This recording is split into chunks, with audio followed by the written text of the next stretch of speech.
ہٹ چکی ہے اور چیلنج یہ ہے کہ واپس اس خواب کی طرف جائیں اور اس کو واپس اسٹیٹ کی طرف لے کے جائیں. زید صاحب آپ بالکل I think you agree with this because that's exactly what we been talking about.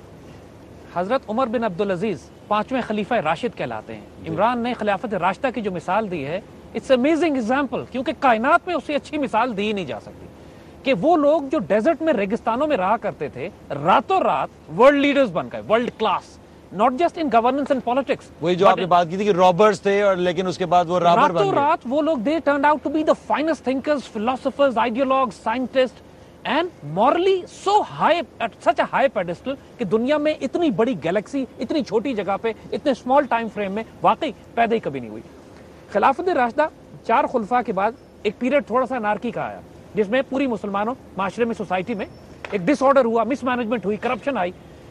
مگر حضرت عمر بن عبدالعزیز کے آتے ہی 2-2.5 سال کے عرصے میں اوور نائٹ ایسی ٹرانسفارمیشن ہوتی ہے اس مسلمان امپائر میں جو ایک طرف چین سے پھیلی ہوئی ہے, یورپ تک ٹچ کر رہی ہے اور یورپ سے لے کر نیچے یمن تک آئی ہوئی ہے. اس امپائر میں 2-2.5 سال کے اندر لوگ زکوٰۃ لے کر پھرتے تھے, کوئی زکوٰۃ لینے والا نہیں ہوتا تھا. اس کے دونوں مطلب ہیں, ایک تو یہ کہ سوشل ویلفیئر اور سوشل جسٹس اتنا قائم ہوا, دوسرا جو غریب تھے وہ اتنا غیرت مند تھے کہ وہ بھیک نہیں مانگنا چاہتے تھے, زکوٰۃ نہیں لینا چاہتے تھے, بھوکے رہتے تھے لیکن اپنے ہاتھ سے کما کے تھوڑا گزارا کرتے تھے.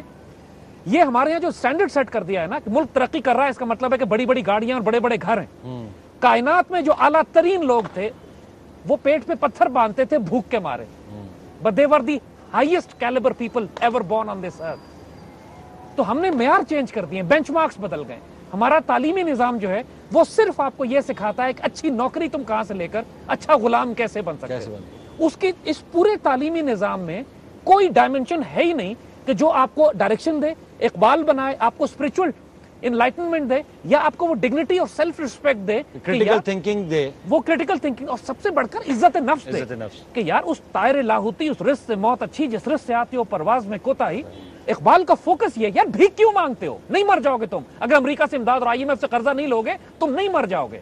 اللہ کے فضل سے اس ملک کے ایک ایک پتھر کو ٹھوکر مارو تو نیچے سے خزانے نکلتے ہیں, لیکن ابھی ہم کہتے ہیں اللہ کا شکر ہے کہ زمین کے نیچے, کیونکہ اگر خزانے ابھی نکل آتے تو یہ کھا جاتے سارے. ایک میں آپ سے سب حضرات سے یہ ایک ایڈ جی جو زاہد نے بڑی اچھی بات کی. دیکھیں اللہ نے انسان کو ایک ہمیں ایسا ایک اللہ نے جب اشرف المخلوقات بنایا ہے تو ہمارے سب انسانوں میں اس نے اتنا پوٹینشیل پیدا کیا ہے, یعنی کہ ہم کوئی شاید 5% بھی ڈسکور نہیں کرتے اس پوٹینشیل, لیکن وہ پوٹینشیل نکلتا کیسے ہے جب آپ اپنے آپ کو چیلنجز کے سامنے کھڑا کرتے ہیں. میں اللہ نے جسم بنایا کہ میں اگر اس کے اوپر زیادہ ویٹ اٹھاؤں گا تو میرا بازو تکڑا ہو جائے گا. اسی طرح جب میں انسان ایک بڑا چیلنج لے گا میں بڑا انسان بن جاؤں گا. کوئی پیدا نہیں ہوتا بڑا, یا کہ پیسے سے نہیں بن جاتا, یا کوئی اچھے تعلیم سے نہیں, چیلنجز سے بنتا ہے. اب جب اپنی قوم کو آپ ہم کیا کر رہے ہیں لیڈرشپ, ہم لوگوں کو یہ خوف دلوا دیا کہ اگر امریکہ سے پیسے نہ ملے تو ہمارا دیوالیہ نکل جائے گا. لیڈرشپ, میں ایک ٹی وی پروگرام پہ جیو کے بیٹھا ہوا تھا اور میرے ساتھ فیڈرل منسٹر بیٹھا تھا, تو میں نے اس سے کہا یہ نیا جب یہ امریکہ یہاں سے لوگوں کو اٹھا کے ہم پکڑا رہے تھے, امریکہ کے پیسے لے کے اپنے شہریوں کو ڈاکٹر عافیہ جیسے امریکہ کے حوالے کر رہے تھے, میں نے کہا کیا آپ امریکہ سے یہ نہیں کہہ سکتے کہ ہمارے شہریوں کی بھی وہ رائٹس دے دیں جو آپ کے اپنے شہریوں کے ہیں. ٹی وی پہ بیٹھ کے فیڈرل منسٹر نے کہا عمران صاحب ہمارا تورا بورا بنا دے گا امریکہ. تو جب آپ کی لیڈرشپ میں یہ خوف ہو تو وہ کیسے قوم کو لیڈ کر سکتی ہے اور پیر پہ کھڑا کر سکتی ہے. دیکھیں اگر آپ قوم بنتی اپنے پیر پہ کھڑا ہو کے, جب مل کے لیڈرشپ اور عوام قربانیاں دیتی ہے قوم کھڑی ہو جاتی ہے. لیکن کبھی ایسی بھی قوم بنی ہے کہ دوسروں کے جوتے پالش کر رہی ہے, خود بڑے بڑے محلوں میں رہ رہی ہے, عوام کا بیڑا غرق ہے, قرضے چڑھا رہی ہے عوام, 12 گھنٹے بجلی نہیں آتی ہے سر, the mental patient. اور ان کو کیا فرق پڑتا ہے, ان کو کیا فرق پڑتا ہے, ان کا رہن سہن تو دیکھیں, ان کو کیا پتا کہ عوام کے اوپر کیا گزر رہی ہے. اور قربانیاں عوام دے, عیاشیاں یہ کریں اور نوکری کسی اور کی کریں, تو وہ قوم کیسے کھڑی ہو سکتی ہے.